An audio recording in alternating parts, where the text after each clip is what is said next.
Hi, Dave Edwards here, listening to The Crazy Man by the Voodoo Dogs. I guess that's not really why we're here, though. Let me turn that down.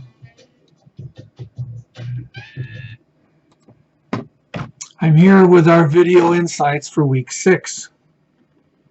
Your affirmation this week is, I make mistakes since I am human. I strive to overcome and learn from them with diligence and self-compassion.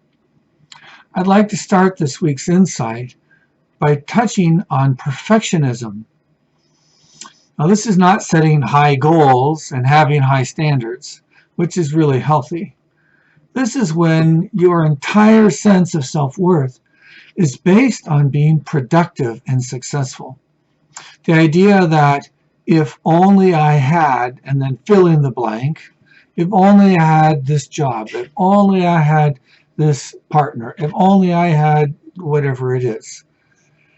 So if you're saying, if only I had, I would be happy, it's an indicator we're having these unreasonable or perfectionistic expectations.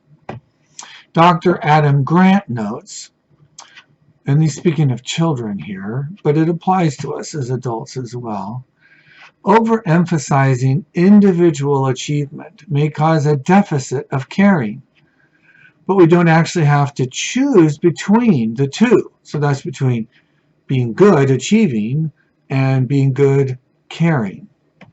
In fact, teaching children to care about others might be the best way to prepare them for a successful and fulfilling life. As children or adults, being imperfect is a part of being human, and beating up on ourselves for the fact is also human. But knowing this and caring about yourself is the beginning of a successful and fulfilling life, which is what we all want, isn't it?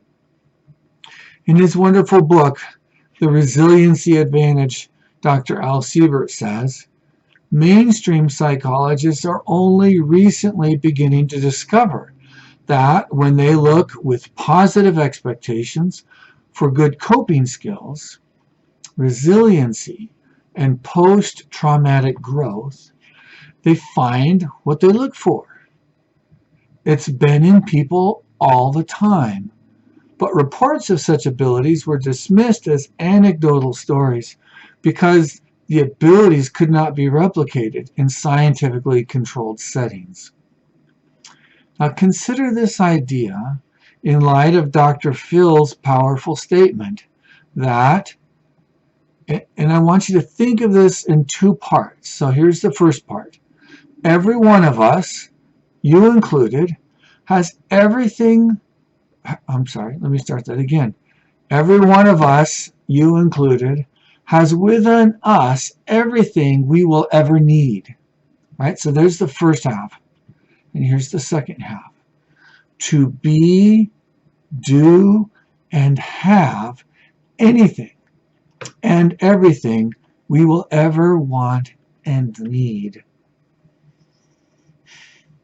Do you believe that this is true? I do.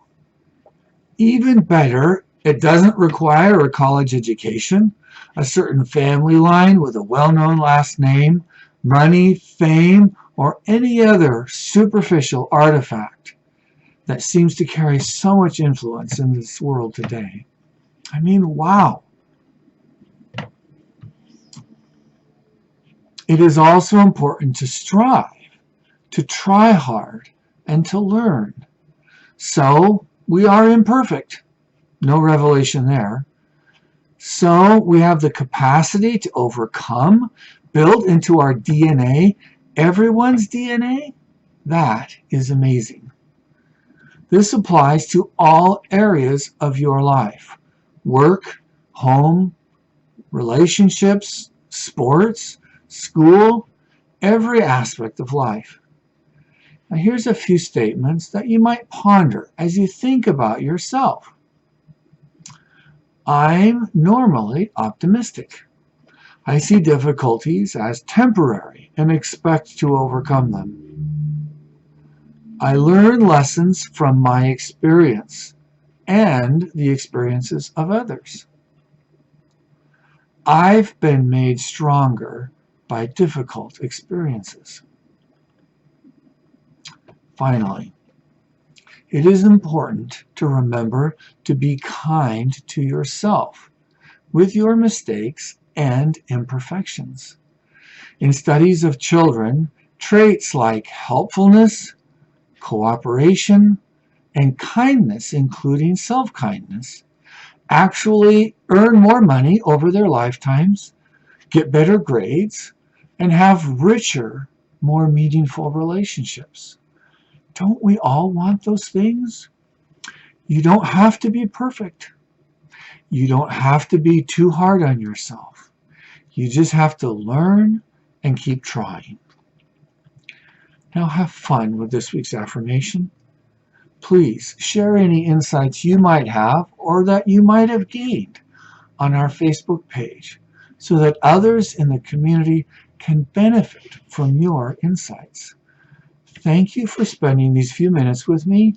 I hope you have a great week.